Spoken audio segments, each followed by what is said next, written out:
Friends, આજે આપણે બનાવીએ વેજ કુરમા. એના માટે મેં શું કર્યું છે, 2 નાના કાંદા, 2 ટમાટર, 1 ઇંચ આદુનો ટુકડો, 7 લસણની કલી અને 3 લીલા મરચાં મિક્સરમાં ગ્રાઇન્ડ કરી કાઢ્યા, એમને કાચા ને કાચા.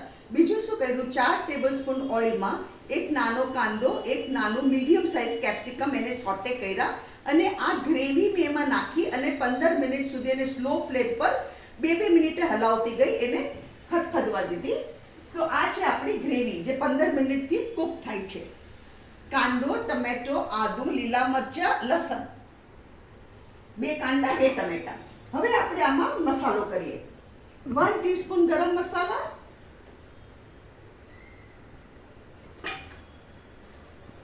લાલ મરચું, આપણે લીલા મરચાં નાખ્યા છે એટલે લાલ મરચું એ પ્રમાણે ½ ટીસ્પૂન જેટલું લાલ મરચું, હલ્દી 1 ટીસ્પૂન, ધાણા જીરા પાવડર ઓલસો 1 ટીસ્પૂન ભરીને. ટમેટાની ખટાશ ઓછી કરવા માટે આપણે 1 ટેબલસ્પૂન એમાં સાકર નાખીએ એટલે આપણી ટમેટાની ખટાશ ઓછી થઈ જાય. હવે આપણે એને એકવાર સ્ટર કરી લઈએ. હવે આપણે એમાં બધા આમાં મેં શાકભાજીમાં શું કર્યું છે, 2 ગાજર અને 100 ગ્રામ ફણસી. આમાં કાંદા અને કેપ્સિકમ ઓલરેડી હું ચડાવી ચૂકી છું. આને મેં ધોઈને રાખ્યા છે. 2 ગાજર અને 100 ગ્રામ ફણસી.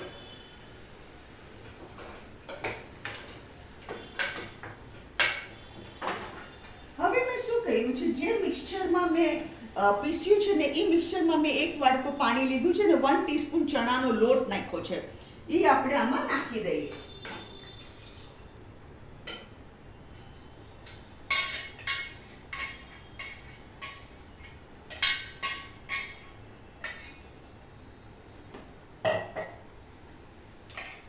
આ ગરમ મસાલો છે, જરા ચોટી ગયો એટલે હું પાછો નાખું છું.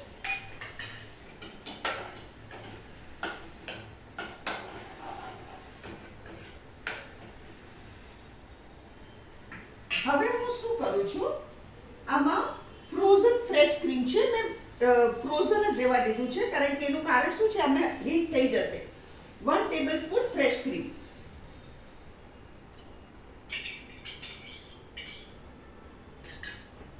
અને મીઠું સ્વાદ અનુસાર. મેં મીઠું બિલકુલ નથી વાપર્યું. 1 ટીસ્પૂન ભરીને મેં મીઠું નાખ્યું છે.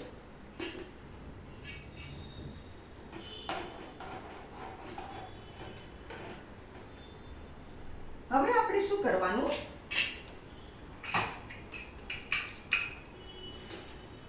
અહીંયા ગેસ ફાસ્ટ કરું છું, વિસલ મૂકું છું. હવે આપણે આને 5 વિસલ્સ સુધી કુક કરશું. 5 વિસલ્સ થાય એટલે પ્રેશર ઓછું થશે અને આપણે એને ખોલીને જોશું. 5 વિસલ્સ વાગી ગઈ અને પ્રેશર વયું ગયું એટલે હવે આપણે ખોલીને જોઈએ. આપણું મસ્ત શાક બની ગયું.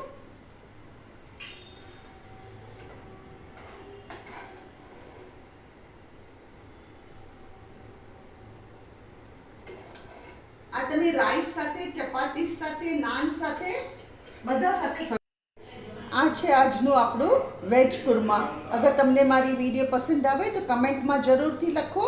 મારી ચેનલને સબસ્ક્રાઈબ કરો, મારી વિડીયોને લાઈક કરો, શેર કરો અને મારી ચેનલને જરૂરથી સબસ્ક્રાઈબ કરો.